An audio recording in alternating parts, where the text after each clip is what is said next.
Yulio Christian ternyata yang pertama kali siksa Rohimah. Orang tua sebut pelaku berubah seusai nikah.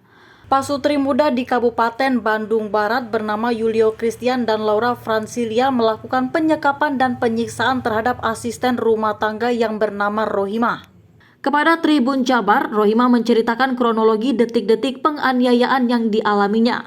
Rohimah menuturkan ia berangkat ke Bandung Barat pada Juni 2022 melalui penyalur tenaga kerja lokal yang ia kenal di kampung halamannya di Garut.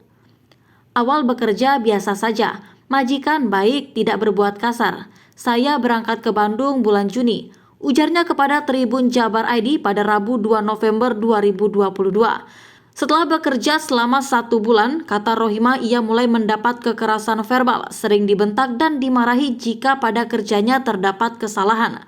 Kesalahan-kesalahan kecil seperti lupa mematikan air dan tidak rapi dalam menyetrika baju membuat majikannya marah. Karena majikan gampang marah, saya jadi tidak betah. Terus nelpon ke orang tua ingin dijemput saja, ingin pulang, ucap Rohimah. Komunikasi dengan orang tuanya itu membuat sang majikan marah besar.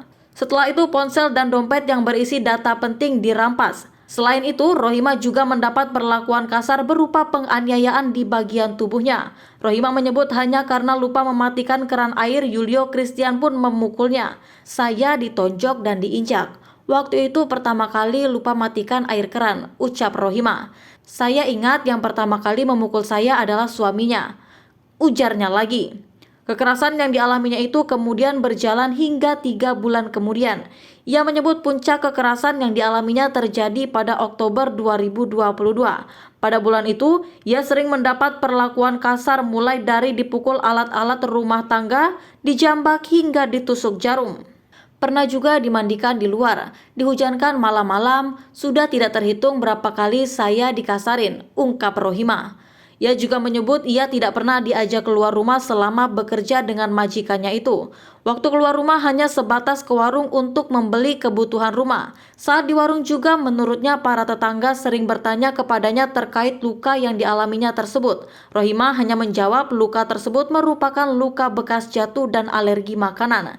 Tidak jujur karena takut, ungkap Rohimah. Kedua majikannya juga melarang Rohimah bersosialisasi dengan para tetangga, sehingga saat ditinggal pergi sang majikan mengunci rumahnya dan membiarkan Rohimah terkunci dari dalam. Tak hanya disiksa, kesalahan yang Rohimah perbuat akan membuatnya rugi seperti gaji dipotong bahkan tidak dibayarkan. Sekali buat kesalahan itu denda Rp100.000, ucap Rohimah. Rohimah membeberkan sosok Yulio Christian dan Laura Francilia. Rohimah menyebut kedua majikannya itu jarang berada di rumah dalam 1 minggu hingga 2 hari mereka datang. Senin sampai Jumat tidak ada di rumah. Di rumah cuma baru Sabtu dan Minggu saja. Saya tidak tahu pekerjaan mereka apa, ujar Rohimah.